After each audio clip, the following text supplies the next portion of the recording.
La última información es que más de la mitad no identificó la idea principal de un texto. Esto es porque es uno de los ejercicios, ¿no? Y no se nivela para mejorar, se nivela para que todos pasen. Bueno, se conocieron los resultados, otra vez son malos para la Argentina. No somos los peores tampoco, hay que decirlo, pero tenemos graves problemas, Jason y Nelson, para resolver un problema matemática, para comprender un texto. Es así, 7 de cada 10 estudiantes argentinos no llega al nivel básico de matemática. Este es un examen que se toma en todos los lugares del mundo para saber en qué nivel estamos. Estamos mal, vamos ahora a repasar algunos de los resultados. Argentina empeoró con respecto al 2018. Esto es algo que se dio en todo el mundo, es efecto de la pandemia. Claro. Y del aprendizaje a distancia, claro. Y demás, en todos los lugares del mundo empeoró. Es fuerte eso, ¿no? El aprendizaje a distancia deterioró toda la educación en todo el mundo, ¿eh? Estamos 66 sobre 81 países y en la región estamos número 8. En Latinoamérica estamos número 8. Mal también. Sí, claro. O sea, en la región y en el mundo estamos mal. En matemáticas, esto que le decía, 7 de cada 10 alumnos no resuelve un cálculo básico. También, fíjense, además de matemática, tenés lengua y ciencia. En ciencia estamos un poquito mejor que en lengua y que en matemática. 5 de cada 10 alumnos no alcanzaron los niveles mínimos de desempeño. Y esta última información es que más de la mitad no identificó la idea principal de un texto. Esto es porque es uno de los ejercicios, ¿no? Tenés que te muestran un texto y decir, bueno, identifique la idea principal, y falló mucha gente. Este es un punto importante. Los chicos ensayan, es decir, Sí, voluntario. No es que van al toro, te toca la prueba, saquen una hoja de la prueba. Se preparan y los que van a participar, que lo hacen voluntariamente, ensayan la prueba. Es así. Importante. Bueno, Darío Loprete salió a hablar con padres también, a Sí. propósito de esto de lo que mencionaba Jason. ¿Lo vemos? Vamos. Hoy las pruebas PISA dicen que los chicos que salen de la secundaria salen muy mal preparados, cada vez peor. 7 de cada 10 no pueden resolver un problema de matemáticas simple. Es verdad.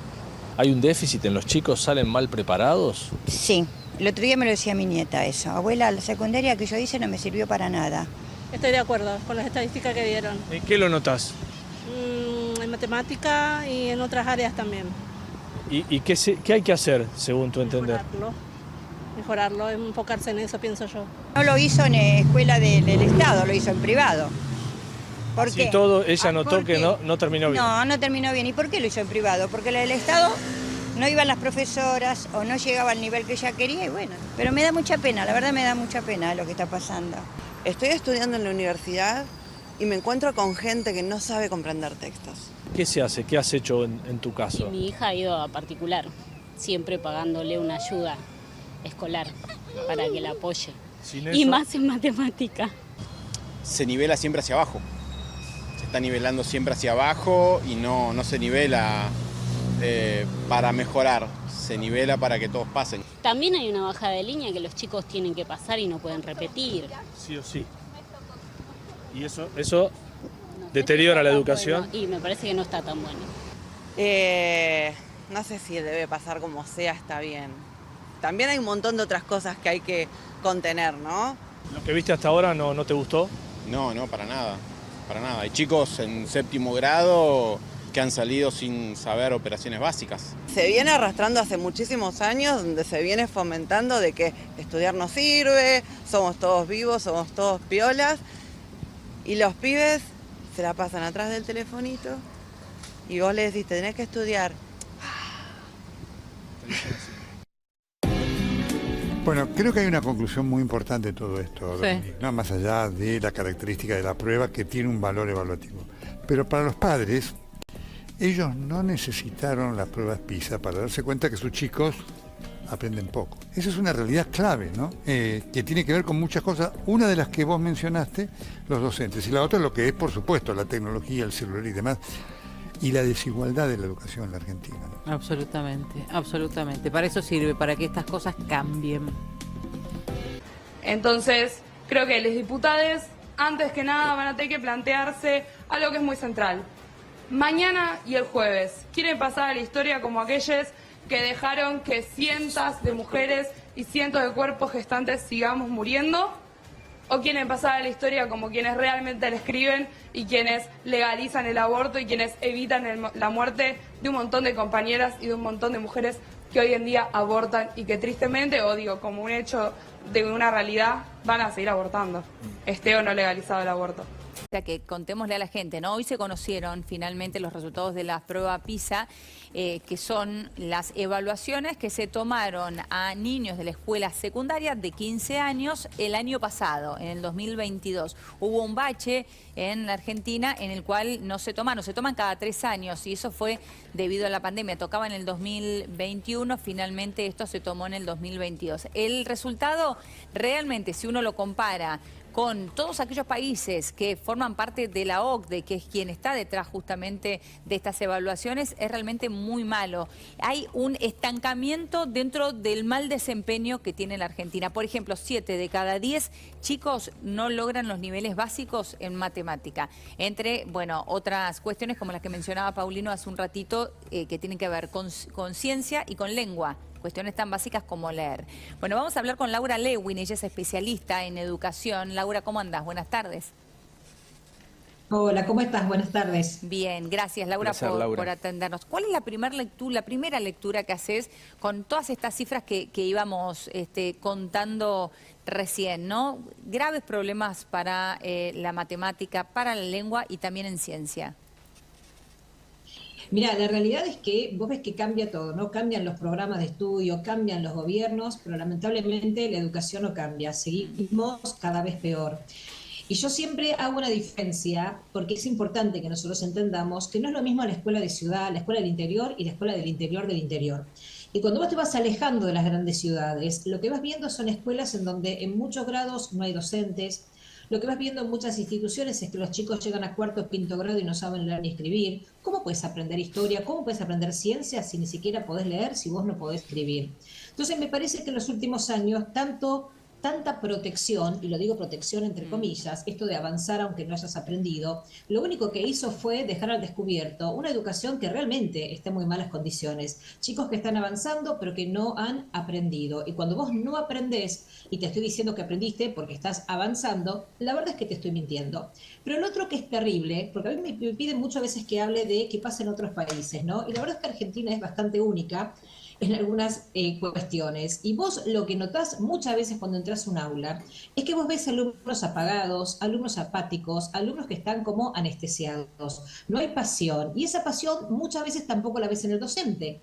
Y al mismo tiempo, ¿cómo podemos pedirle al docente que le ponga pasión a su trabajo cuando cobra 2 pesos, cuando corre de una escuela a la otra, cuando la familia va y lo increpa porque el alumno, su hijo, no sacó la nota que ellos esperaban, cuando entra al aula y le dicen que igual los chicos tienen que aprobar aunque no hayan aprendido, cuando ven la apatía que hay en el aula? Entonces hay tanto para trabajar, que la verdad es que las pruebas PISA son nada más que una foto que te da información. Lo importante no es únicamente la foto, es qué hacemos ahora con esta foto, ¿no? ¿Cuáles son las políticas educativas que se van a tomar para empezar a enderezar un poquito este barco? Porque la realidad es que estamos mal en muchas cosas, no únicamente en lengua y matemática. Estamos mal en el rol del docente en el aula, un docente que ya no se lo respeta, un docente que perdió ese prestigio que tuvo, ¿no? Por muchísimas décadas en Argentina.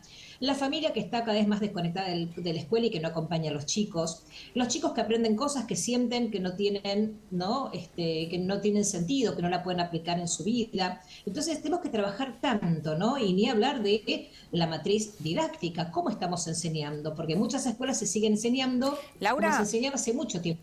Perdón, eso es enseñar para un mundo que ya existe. ¿Te puedo hacer un punto ahí? Porque me dejaste pensando, sí. Digo, es tanto lo que hay que abordar, ¿no? Tanto, me quedé como apabullada la cantidad de cosas, es cierto que vos cada vez más mencionabas. ventanas a medida que hablabas. Claro, son cada vez mayores las ventanas. Digo que está mal pensar específicamente en cuestiones bien básicas como lengua y matemática.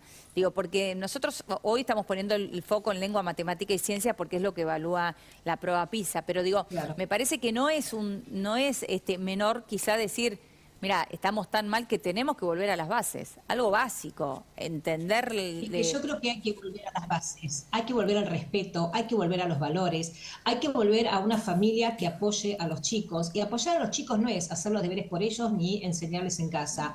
Es enseñarles que es verdad, por supuesto, que la educación es un derecho, pero ese derecho lo tenés que cuidar, lo tenés que proteger y tenés que asumir ese rol, ¿no?, de alumno en la escuela. Y la familia acompañando, reforzar ese rol docente, trabajar lo que es la formación docente. Un docente que no va creciendo, que no va desarrollándose a lo largo de los años, es un docente que cada vez se aleja más de cómo necesita aprender un alumno.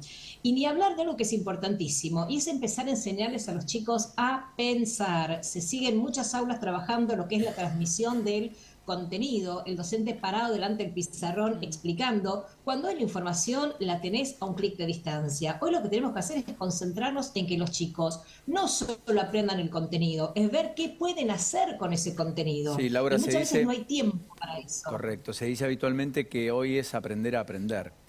Por eso la idea de cómo estás a un clic en Google de todos los datos que se te ocurren en materia de geografía, como los estudiamos nosotros antes, de historia y demás, lo importante es que ellos comprendan, contextualicen, se imaginen y representen eso que deberían comprender para a partir de allí crear. Porque en definitiva es un arte creativo, el que después le va a dar las herramientas para el mundo del trabajo, para la vida misma. ¿Me equivoco? No, absolutamente. Y aparte pensemos en esto, ¿no? Nosotros sabemos que con todo lo que se viene en temas de tecnología, con la automatización tecnológica, todo lo que se pueda automatizar se va a automatizar. ¿Y eso qué significa? Que vamos a necesitar personas que puedan pensar de maneras profundas y que puedan pensar de manera creativa, porque si no, todo lo demás lo van a hacer las máquinas. Ahora, ¿cómo haces para enseñarle al alumno a pensar de manera crítica y de manera creativa cuando seguimos teniendo a todos los alumnos haciendo lo mismo al mismo tiempo y de la misma manera? Es decir, que hay que romper con esta lógica de escuela tradicional para poder entender qué es lo que pide el mundo hoy. Y lo que pide el mundo hoy no tiene nada que ver a lo que se pedía hace 20 o 30 años atrás. Sin embargo, seguimos con un sistema educativo muy parecido a esa educación bancaria del alumno sentado, mirando para adelante y repitiendo de memoria. Entonces creo que hay que poner foco en eso, ¿no? Y en la formación, vos también tocaste un tema clave que es la formación docente. Para que todo eso suceda, ¿no?, para romper con la educación tradicional, como bien marcas vos, bueno, se necesitan docentes que puedan hacer eso y que estén formados para eso. ¿Qué pasa en las carreras de magisterio hoy? ¿Se sigue enseñando como en la vieja época? Ese es un punto buenísimo. Ese es un punto buenísimo. El mismo docente un poco apático que tenés dictando en la escuela secundaria es el mismo docente del Centro de Formación Docente. Entonces, ¿qué es lo que estamos haciendo? Sacando docentes que están perpetuando una manera tradicional de enseñar que no condice con cómo tiene que aprender un alumno. Vos estás compitiendo con un celular, el celular con todo lo que significa. Si vos no trabajás con estímulos fuertes en el aula, al alumno lo perdés. Hay mucho para hablar de fútbol y masculinidades. Si nos tocan los debates que nos traen los feminismos, los tenemos que pensar desde todos lados, incluso desde el deporte. Y si queremos que se caiga, hay que dejar de sostenerlo. Les rompimos el orto y todos sus derivados son las ideas y las frases más escuchadas para celebrar la victoria contra Brasil, pero vienen de mucho antes. Esa referencia a una especie de ataque contra el culo en general viene con un sentido sexual y violento. Nadie puede negar que en los varones, y especialmente en los cis heterosexuales, existe una idea entre el miedo y la violencia alrededor de nuestros culos. Si vos no tenés un docente que tenga ganas de estar en el aula, al alumno lo perdés. Si vos no podés vincularte, conectarte con ese alumno, al alumno lo perdés. Y entonces perdés oportunidades para que el alumno aprenda. Entonces, el Centro de Formación Docente, el profesorado, todo lo que tiene que ver con la capacitación es importante. Cada año nuestros docentes tendrían que ser mejores que el año anterior.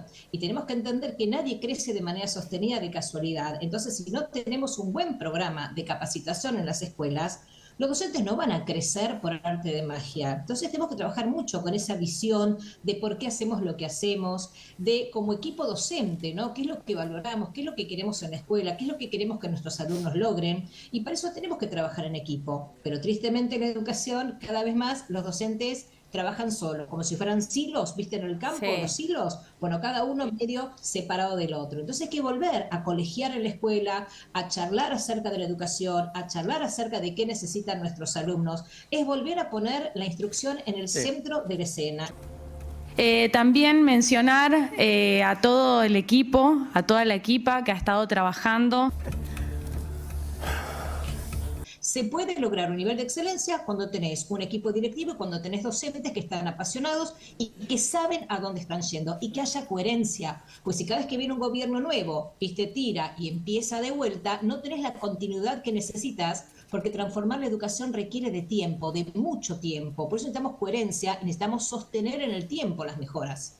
Totalmente. Laura, es un placer hablar con vos. La verdad que tenés una pasión que contagia. Nos pasa la pantalla, definitivamente. Exacto. Y además tener este tiempo para poder hablar un poco de educación, ¿no? Porque si no, siempre cuando hablamos de educación hablamos de paros, de paritarias y esas cosas. Gracias, Laura. Un abrazo. Un beso Hasta grande. la próxima. Un beso grande. Un hecho que de todas maneras también impacta es la degradación social en su conjunto de lo que llega a la escuela. Que también impacta en la escuela, por supuesto. Y porque digo, es un reflejo de, ¿no? Yo cuando mi mamá en un colegio rural había culturalmente un contenido que hoy yo no sé si está. Claro. Probablemente había marginalidad o pobreza, pero no cultural. Claro. Esa pobreza cultural hoy está impregnando todo lo que vemos. Es agarrarse de los pelos en el propio colegio, discusiones altisonantes, claro, agarrar del cuello a una docente, robarle a una docente. Cultural y de valores. Pero los propios padres que van y golpean a las docentes y desaprueban a sus hijos. A eso estoy tratando de hablar. La comunidad educativa está tan trastocada como el resto. Y creo que el impacto es y ahí está el resto. La última información es que más de la mitad no identificó la idea principal de un texto. Esto es porque es uno de los ejercicios, ¿no? Tenés que demostrar un texto y decir... Estoy estudiando en la universidad y me encuentro con gente que no sabe comprender textos. También hay una bajada de línea que los chicos tienen que pasar y no pueden repetir. Sí o sí. Y eso deteriora la educación. Y me parece que no está tan bueno. Chicos que están avanzando pero que no han aprendido. Y cuando vos no aprendés y te estoy diciendo que aprendiste porque estás avanzando, la verdad es que te estoy mintiendo. Natalia, ¿por qué están tomando el colegio? ¿Sabías que es un delito? Estás usurpando un espacio público. El colegio no es tuyo. Es de todos los vecinos de la ciudad de Buenos Aires, no es tuyo. No voy a entrar en la discusión de si la toma es un delito o no. Creo que todos podemos ir al fallo de la jueza Liberatori del 2006 y ahí revisar todos esos términos. Sí, ¿Eso hoy en día estamos tomando las escuelas porque desde hace 3 meses ¿Eso te lo enseñó Sabatella? ¿Eso te lo enseñó Sabatella, Cerruti y Recalde? ¿Te lo enseñaron ellos? Estás bien enseñada, ahí te enseñó Liberatori. Realmente pido que me respetes. No, yo te respeto. No, te respeto tu forma de hablar. No binaria, profundamente. No inclusiva. No, pero tenés unos maestros de lujo. No, sí, sin duda, unos maestros de lujo. Eso te lo aprendiste bien. Sabatella te mandó bien el protocolo para tomar colegios, ¿no? ¿De qué igualdad me hablan cuando hay miles de personas sin poder trabajar por la incompetencia de mi país, mientras que otros van al cajero y sacan plata sin ningún mérito, ningún esfuerzo? Escuchaba en el que decían que necesitamos un baño para adolescentes trans. ¿Es lo que necesitamos realmente? ¿Por qué no mejor pensar en lo precario que es nuestro sistema educativo? ¿Por qué no pensar en la clase media que se hace pobre? Ese es nuestro problema. No pensamos claramente. Y tenemos el pensamiento en problemas secundarios y no en un objetivo claro. Caos social, fíjate qué locura. Estamos en el año de la pandemia, la salud tendría que ser prioridad. ¿Cuánto le asignan a salud? Medio punto del PBI, a políticas de género 3,5 puntos. ¿Pero en qué cabeza entra? Esto es un disparate. Es decir, ¿para qué? Para que me vengan a decir que tengo que utilizar el lenguaje inclusivo, para que diga el dispibis. Pero vamos, tengo gente muriéndose de hambre. Y me vienen con la boludez de que hay que escribir, digamos, con la X o con la E, pero ¿de qué cabeza entra? Y lo debatíamos con los movimientos de mujeres en el mundo. Es el ejemplo de lo que nosotras queremos que entiendan. Debe ser la nueva masculinidad. El presidente Chávez, siendo llanero, siendo un hombre vergatario, porque debo decirlo así, dio un paso al frente y no le tuvo miedo a nadie. Y no le tuvo miedo a la cultura del chiste y no le tuvo temor a nada. Y se deconstruyó. Y se deconstruyó. La comunidad LGTBI, mi saludo. Respetuoso, fraterno, solidario. LGTBI más plus. El socialismo está matando a la Argentina realmente, y a su juventud. Y a mí me vienen a hablar de géneros. Para mí eso no va. Una X en el documento no va a cambiar el rumbo del país. El país lo vamos a cambiar nosotros si aprendemos a pensar y a trabajar. Y dejar de depender del gobierno mediocre que tenemos. Argentina es un país rico, donde la gente es pobre y depende de charlatanes. Hay que dejar de ser así. Esto no se va a terminar hasta que cortemos el problema de raíz. Esto realmente es la opinión popular, señor gobernador. Chicos que están avanzando pero que no han aprendido. Y cuando vos no aprendés y te estoy diciendo que aprendiste porque estás avanzando, la verdad es que te estoy mintiendo. También hay una bajada de línea que los chicos tienen que pasar y no pueden repetir. Sí o sí. Y eso deteriora la educación. Y me parece que no está tan bueno.